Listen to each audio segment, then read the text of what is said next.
The only way you're going to guarantee you will survive is if you are out of the way, below ground, storm cellar, or basement. Safe room. That's it. A massive EF5 tornado rips through Oklahoma, leaving death and devastation in its wake. There it is. It's right there. It strikes with little warning. Oh, my God! Leveling schools. A light went down and it hit me in the head. And all the other girls were screaming. They were crying. It demolishes neighborhoods. Abandon where you are if you cannot get below ground. It's absolutely massive. It's just shredding everything in front of it. Violent motion, a huge debris cloud wrapped around it.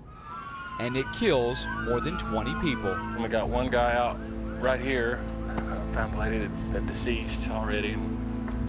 Tried to help her but couldn't. In this hour, the Weather Channel tracks the tornado that left the city of Moore, Oklahoma in ruins, reporting and analyzing the events leading up to it.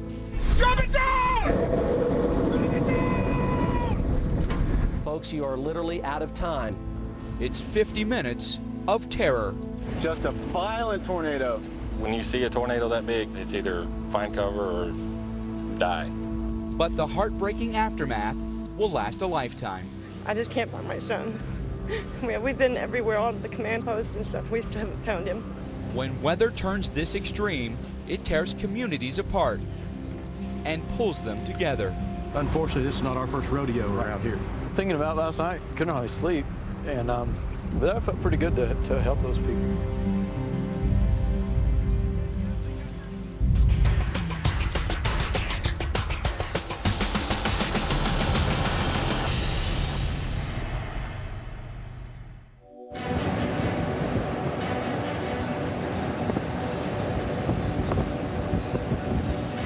It's crossing the interstate right now. For anyone who lives in the nation's midsection, vicious tornadoes are a fact of life, especially in the spring. This is the heart of tornado season, May. You have warm air, you have the moisture, you have the surface front, and you also have those cold pockets aloft that are able to dig down and also interact with all of those other ingredients, including the jet stream, and they happen to all come together right in the month of May. But that doesn't make the events of May 20th any easier to bear. What pummels Moore, Oklahoma on that Monday afternoon is no ordinary tornado. It's a killer, and one for the history books. K4, NBC's Oklahoma City affiliate, is at the core of the story. You're getting ready to see the front edge of it. Approaching 19th Street. Here it comes. Here it comes. So I've got to really watch this thing. I think it may actually be tracking towards me a little bit, Mike. The back wall of it's coming around on me. So I got to get out of here. Cameras capture every terrifying moment of the massive and powerful storm. Where that tornado is physically on the ground, just destroying power lines and everything that is in its way. As you can see, big power flashes there. We have the tornado right in front of us, right in front of us. When you see trees debarked, when you see grass that's pulled right out of the mud, that's a powerful thing. That's the puree stage. That's the right end of your blender. There's the tornado sirens. So there might be something big. The meteorologists of Storm Riders, Simon Brewer and Justin Drake, routinely chase dangerous tornadoes, but not like this one. When Simon and I were observing the tornado going across 35, we could see through the motion in that wedge tornado that it definitely had a violent look to it, as you could see the rippling motion on the side of the wedge. Even if you're a storm chaser and you love to see these big storms and these violent tornadoes, it makes you feel bad. It was impossible to think that this thing wasn't causing significant damage and hurting people. That's your tornado still on the ground. The 1.3-mile-wide tornado stays on the ground for a brutal 50 minutes. It leaves a 17-mile path of destruction and at least 24 people dead, including 10 children. It's a sad time for us because we've experienced one of our most horrific storms and disasters that the state has ever faced. The National Weather Service initially classifies it as an EF4 on the enhanced Fujita scale, but a day later, it's elevated to an even more destructive and dreaded EF5. We know that this was a perfect storm and all the ingredients were set up just right because this was an EF5 tornado. That is the worst possible tornado you can get with winds over 200 miles an hour. I've never heard roar like that before. The first warning to seek shelter comes at 2:40 p.m. If you've never heard a tornado siren, it is one of the scariest and eeriest sounds that you can hear. The tornado touches down just 5 minutes later, 7 miles southwest of Moore. Just minutes to get out of the way of one of the biggest tornadoes on record. Compare that to a hurricane and it becomes clear how much more difficult it is to protect the public from a tornado. The winds are coming from the northeast. They're tropical storm force. When Hurricane Sandy was barreling up the East Coast in October 2012, people had nearly a week to prepare. It takes a very long time for hurricanes to get developed, become very strong, and they're so big, you can see them approaching land days in advance. Tornadoes, they can develop within a matter of seconds or minutes on a completely different scale than hurricanes.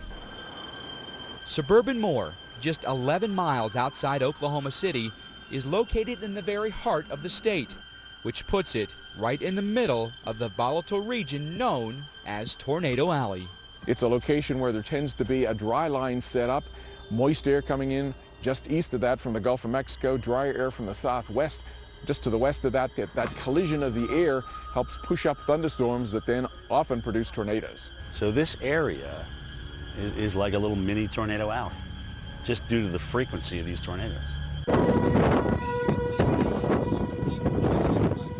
The official warning about the Moore tornado may have come only minutes before it touches down, but meteorologists say the conditions were ripe for days. We knew a week ahead of time that there was a chance for a tornado outbreak in the plains. As time went on, we could fine-tune the states on each day. We knew it would start Saturday and go through Sunday, Monday, Tuesday, and begin to wind down Wednesday. Right there. Straight ahead, guys. Go, go, go, go. Get a little closer. On Sunday, the Weather Channel's meteorologist Jim Cantori and storm chaser Reed Timmer are at the epicenter of an EF4 outside Edmond, Oklahoma. They're well protected in their brand new 10,000-pound storm chasing vehicle. This is what we call the Dominator here. It's an F-350 pickup, and what they've essentially done to this thing is coat it with armor. That stops the flying debris. Notice how the flaps go all the way down to the ground. When there's a storm, you can actually drop this all the way down. Double-ply shatterproof glass. And in a situation where the tornado is coming at us, we can actually drop the vehicle and drive all these little wedges all the way down to the ground, about 8 inches. We are being littered with debris right now, guys. Watch out, guys. Windows up. The footage captured by Cantori and his crew is intense. To be in that place at that moment, not for the faint of heart. We're inside it. We're in it, guys. We're in it right now. Okay, now drop down. Stop, stop, stop. Drop it down. That was probably one of the wildest rides I've ever been on in my life, no doubt about it. I never, ever imagined that I would be that close to a tornado. It was phenomenal. It was absolutely phenomenal. But that was the fun day until things turn ugly. On Sunday, May 19th, a tornado slams into Shawnee, Oklahoma, 30 miles from Moore, killing 2 men. The atmosphere is brewing something monstrous. And one day later, at 2:40 p.m., the sirens begin to blare. For 2 days in mid-May, an outbreak of tornadoes has torn through the Midwest, leaving behind a path of destruction in its wake. But tornado season is just heating up. Wrap around. It's going to wrap around. Look at that violent hope. On Monday, May 20th, the afternoon skies are growing ominously dark and the air eerily still. And all of a sudden it went quiet. Southwest of Moore, Oklahoma, a storm is brewing. Some residents are capturing it all on camera and later sharing their videos on social media. I hope it travels on and stays up there, is what I hope. As the day came on and as the hours ticked by, we saw that there was an incredible supercell developing. It was gaining some strong rotation on its mesocyclone. There was an extreme amount of instability in the area. When I say extreme, I cannot pour more emphasis on that. At 2:40 p.m., the warning goes out. A tornado is all but certain. We can take a look at the velocity mode, and you can see there is some evidence of rotation right in here. You see that little area of red. Meteorologists know immediately this tornado is going to be a monster, not unlike the record-breaking twister that tore through this same area on May 3rd, 1999, a day of nightmares that still haunts local residents. Weather conditions were prime that day for a violent storm, according to former K4 meteorologist David Payne. Everything was perfect as far as the humidity, the temperature, the winds aloft. I mean, the atmosphere was just a ticking time bomb. Payne and his cameraman, reporting live on air, intersected the storm about 100 miles south of the city. Mike, I've got a multiple vortex tornado here about half mile to my northwest. I've got multiple vortices on the ground. A very, very large tornado, Mike. When Payne saw several vortices wrapped into a bigger one, he knew it meant trouble. Within minutes, the parent tornado grew even stronger and more violent. It sits down to be the strongest it's been all day. Roll, roll, roll, roll, this is not good. We were pleading with people, if you're watching this, you need to go below ground. David Payne didn't heed his own advice. He chased the tornado as it reduced homes to splinters and carved through towns. Newcastle, Bridge Creek, more. Then finally, just before sunset, it slammed Oklahoma City with astronomical force. They actually measured with a Doppler radar on wheels a wind over 300 miles an hour, which is the highest recording ever for a tornado wind, ever.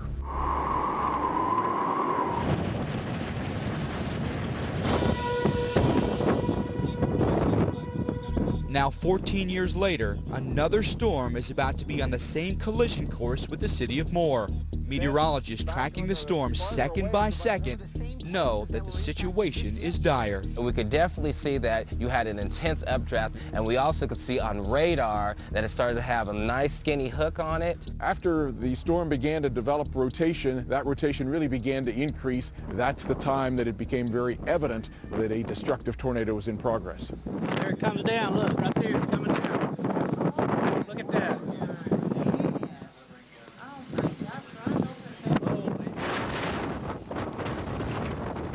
At 2:45 p.m., just 5 minutes after the first tornado warning is issued, the mammoth twister touches down. And we've got a tornado in Newcastle, and we've got a live picture now coming from Newcastle, and there it is. There you see that wedge shape there. So folks, now is the time to take cover. If you are in Moore, if you're in Bridge Creek, if you are in Norman, Oklahoma, along 35 south of town, now is the time to take cover. We've got a tornado on the ground in Newcastle. Our team got on that scene in Newcastle, and there was already EF3, EF4 damage. So, you know, right there, it was already a machine. This is May 3rd all over again as far as the intensity of this tornado, where it is heading. Tornado emergency for Moore. Tornado emergency for Moore. Tornado safety plans encourage people to seek shelter in a small interior room, like a bathroom or a hallway. But with a storm this powerful, those plans aren't going to cut it. The only way you can really describe it to somebody is as a giant bulldozer. A really big bulldozer. That thing's coming towards your house isn't going to stand a chance. And there's even a chance that that bulldozer might start to dig up the ground. It becomes clear that the difference between life and death is going to be a cellar door.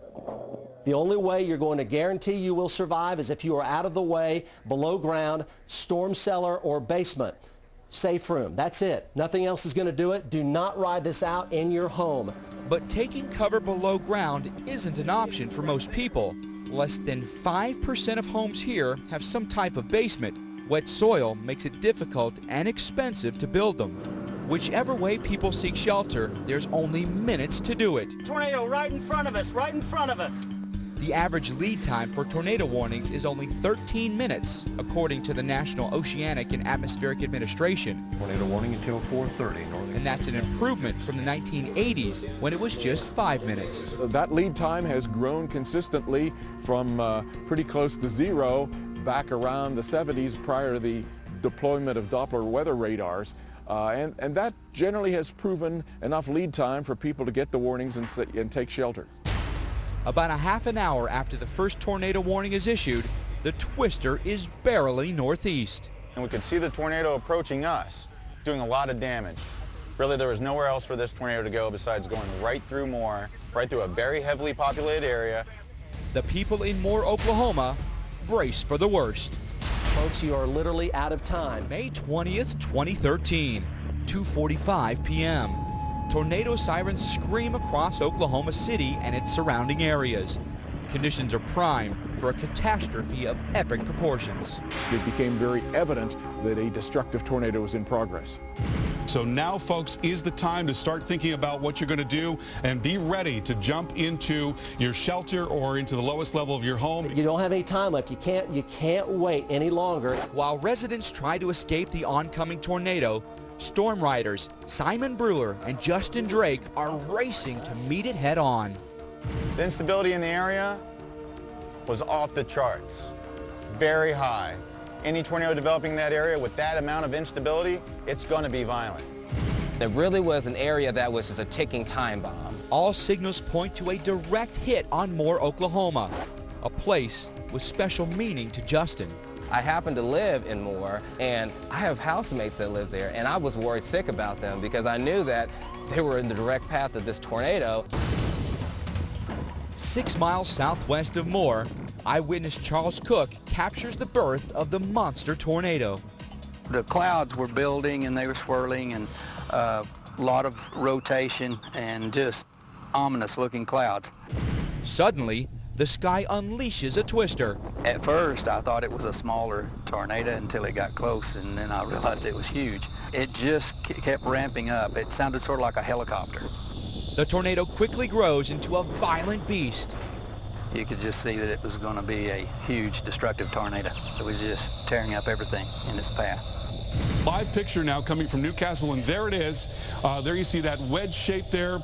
So folks, now is the time to take cover. At 3:01 p.m., the National Weather Service issues a rare tornado emergency. Tornado emergency now in effect, and this is a really dangerous situation. That means it's a tornado on the ground that's causing damage, major damage, destructive damage, a loss of life. If you don't take action, if you are out on the road or outside, you will die. From the ground and in the sky, local news and the Weather Channel track the twister as it rages toward the city of Moore and its 55,000 inhabitants. This thing is not shrinking in any size. It's growing. I'll put as many walls between you and the outside as you possibly can. The debris ball itself is really 2 1/4 miles in width. The huge chunks of debris float hundreds of feet in the air. Whole trees floating hundreds of feet in the air. The behemoth features screeching wind speeds of upwards of 200 miles per hour. It is like taking a community and putting it in a blender. That's just pulverizing everything. Residents brace for impact as the mammoth tornado shreds everything in its path. We locked the cellar door once we saw it coming. It got louder, and next thing you know, you see the latch coming undone, and we couldn't reach for it, and it ripped open the door. We thought we were dead. Around 3:20 p.m., Justin and Simon catch up to the tornado as it decimates the city of Moore. I could see it was this violent wedge tornado, and it had this immense debris cloud rotating around it because it was just destroying everything in this area. And the debris was raining down around the tornado. You could barely see the tornado itself. When you see a violent tornado like that, you see it going through places where you have friends or family, you start to feel worried. It makes you feel a lot of pain for all the people that are being hurt by this tornado. We knew some of these people. All of those thoughts go through your mind all at once, and you have like these roller coaster emotions that just keep going back and forth the entire time. Putting personal feelings aside, Simon and Justin give play-by-play reports to the Weather Channel viewers. It's hard to see the what we call the helical motion on the side of the tornado, which really gives away the signs of how violent a tornado can be. And this one is definitely a monstrous tornado going through a heavily populated area. I was really worried because it looked like it was going to go right through the neighborhood my house was at. That's when I thought, oh man, the house is gone. But at that point, there was really nothing I could do. Justin sends out a tweet to update his friends and family. He doesn't know it at the time, but his roommates are safe, and his house will be spared, suffering only minor damage. But just blocks from his home, the tornado sets its sights on some of Moore's most innocent victims. This is terrible. This is war zone terrible. This school is completely gone. It's just getting more violent. I mean, it has absolutely no signs of weakening whatsoever. 3:15 p.m., May 20th, 2013. A tornado bears down on the city of Moore, Oklahoma, in the heart of Tornado Alley. Get away from it or go below ground. It's the only option you have. Moore, Oklahoma is in the climatological hotspot for tornadoes. There is no place where there's a higher chance of your place being hit by a tornado than right here. All right, hang in there. It's going to be with us here in just a second. Oh, wow. Oh, my God. It's more, so you've got no time, folks. You've got no time. Now is the time to get to your safe place in Moore. I fear that this storm is going to do a terrible amount of damage. The mile-wide twister sucks up everything, from cars to trees to entire blocks. The storm developed an ever-growing little ball, what I would call a debris ball, that really began to increase, and the hook echo, the spiraling around of the filament of precipitation from the main body of the storm down to the southwest grew more intense right at the tip of it, coinciding with a very strong rotation that was showing up on the radar. That's the time that it became very evident that a destructive tornado was in progress. This is a dangerous, large tornado that may actually be growing in size and may actually getting even better organized. As you can see there, it's huge. The twister will later be rated a powerful EF5 on the enhanced Fujita scale. You're talking about the top 2% of all tornadoes in the EF4s and the EF5s. But unfortunately, those are the killers. This was the Mac Daddy.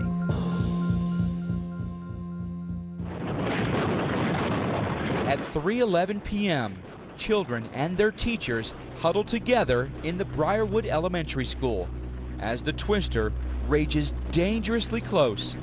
Like so many buildings in the area, the school does not have a storm shelter. What we understand is that the students and teachers took shelter initially in the hallways. Some may also have gone into some of the bathrooms. For the most part, most of the walls were standing, and especially those interior hallways, so that offered a measure of protection against the tornado's winds. Although the twister pulverizes the school, miraculously, no fatalities are reported. Many neighborhoods just devastated. You can see the emergency personnel on the scene right now, cars that were demolished and buildings just completely flattened. As the storm moves northeast, it destroys the Camden Village strip mall. It's Mike is tracking right down 19th, approaching Santa Fe. We had to bail out of it because it was coming right at us. The tornado then continues moving, flattening an entire neighborhood between Penn Lane and Santa Fe Avenue. Here's cell phone footage of the twister literally ripping apart homes. That is the Plaza Towers Elementary School. The tornado then advances on another elementary school, Plaza Towers. I have a homeroom, 26 kids. It's teacher Rhonda Crosswaite's first year at Plaza Towers. She spends much of Monday, May 20th, helping her sixth graders prepare for graduation, despite the dire forecasts. They kept saying, there's going to be a tornado, but we live in Oklahoma. There's always a tornado coming. Really, until the tornado hit, I wasn't scared. I was just thinking, oh, it'll blow past, you know. It started raining, and I'm like, guys, it's just rain. It's no big deal. And then it started thundering, and some of the girls were, you know, upset. I'm like, guys, it's rain, thunder and rain. It happens all the time. There it is. Then it started getting worse and worse and worse. And, you know, still, I'm not thinking we're going to get hit. And another one of the teachers, Mr. Ayers, says we have to put some of the kids in the bathrooms. He said, you've got to get them in there. Parents do not try to go to the schools right now. To 11-year-old Damian Klein, events seem to be moving as quickly quickly as the twister. We were just watching the video, and then I heard the sirens, and I told the teacher. I said that the sirens are going off. Then we went into the boys' restroom. I'm in the bathroom with 5 people in a stall. You're in a boys' bathroom stall with 5 kids. I actually have 4 in the stall. We're stuck in the stall. And I think I had one behind my back. He was actually under the sink. Yet when this twister crashes into the building, no one is prepared for the impact.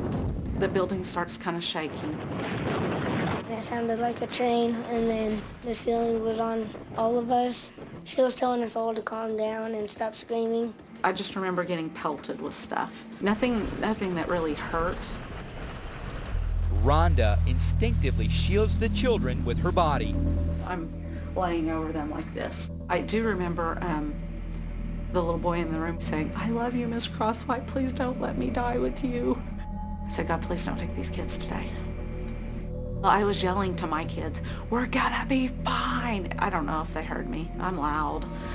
But I thought maybe at least hearing my voice during it all might calm them, even though I wasn't calm. I mean, I was acting like I was calm, but just hearing them, you know, a voice. You were being a teacher. Just, "Hey, we're gonna be fine. We're gonna be fine. It's gonna be okay. Don't be scared." As the storm barrels ahead toward a movie theater and a medical center, Rhonda sends Damien to look through the gaping hole in the roof to assess the damage. I just said to him, "I need you to get up there, and I need you to tell me what we're facing and how we're going to get out of here." And he got up there and he looked down at me and he said, "There's nothing left." Our school got teared up by the tornado, and then there was a bunch of cars flipped over. Look at that school. Look at that school, guys. Oh my God, right there. I don't know how to explain it, how to describe it. This is terrible. This is war zone terrible.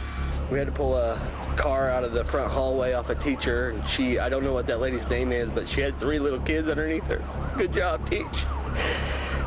You see how it's turned now to the east? It's going to go right down through the neighborhoods between South 34th and South 19th Street. It will hit the Warren Theater if it doesn't veer off. At 3:25 p.m., the twister slams into the Warren Theater. Incredibly, it remains intact. It's a little bit more solid structure. It's a bigger structure, it's more concrete, it's more steel, and plus, you know, when you think of a smaller building too, it's not only just the tornado's winds that are hitting it, but it's also the other debris. The huge chunks of debris floating hundreds of feet in the air, whole trees floating hundreds of feet in the air. At the nearby Moore Medical Center, the wind hurls cars through the front entrance. To some extent, the very fast winds going over top of the car can act a little bit like an airplane wing and begin to rise at extremely fast tornado wind velocities. Then, strangely, the fury dies down. After 50 terrifying minutes, the storm finally ropes out. What appears to have happened to make such an abrupt ending was that some rain-cooled air from some other thunderstorms was cold enough, stable enough that choked off the inflow and updraft of unstable air that was supporting the Moore tornado. Well, what goes up must come down. This storm is going to weaken. It's going to do what we call lift. That doesn't mean it can't produce a tornado again at some point, because they do what we call cycle, but this one ran out of what was sustaining it as a rotating thunderstorm. We're looking at the Plaza Towers School, is what we're being told that is. We do not know if the kids were in there or not. We're hoping they weren't, of course. The town is decimated. The most traumatic loss, though, has nothing to do with property, but the 24 fatalities, including 10 children. As a father of 2 young elementary students, it hurts knowing that there are children lost. The task ahead, returning home to go about the grim business of rescuing survivors, rebuilding, and calculating the storm's deadly impact. In the tragic aftermath of the massive and violent tornado, harrowing stories of survival start coming out of Moore, Oklahoma. The 1.3-mile-wide tornado had ripped through the heart of several neighborhoods, leveling homes and businesses and demolishing schools. For Tracy Stefan, a mother of 3, The traumatic afternoon starts with a flash bulletin from the school district that says that until the severe weather passes, no kids will be released from school unless a parent personally signs them out. Tracy's eldest daughter, 6.5-year-old Abigail, is a student with special needs. She has autism and epilepsy. Tracy races over to the school, hoping to get her daughter before the storm hits. For 5 frantic minutes, she pounds on the door, but gets no answer. As the darkening skies rumble and flash, Tracy has a decision to make. I was torn between staying at the school, trying to get my daughter, or going back and making sure that my other 2 children were safe. Eventually, I turned back home and decided to put my faith and my trust in God and pray that the school was going to be okay. After several excruciating minutes waiting for the tornado to pass, the all-clear sirens sound. Tracy rushes back to Abigail's elementary school, hoping against hope that her daughter is still alive. We got about 6 blocks away and we saw one of Abigail's friends.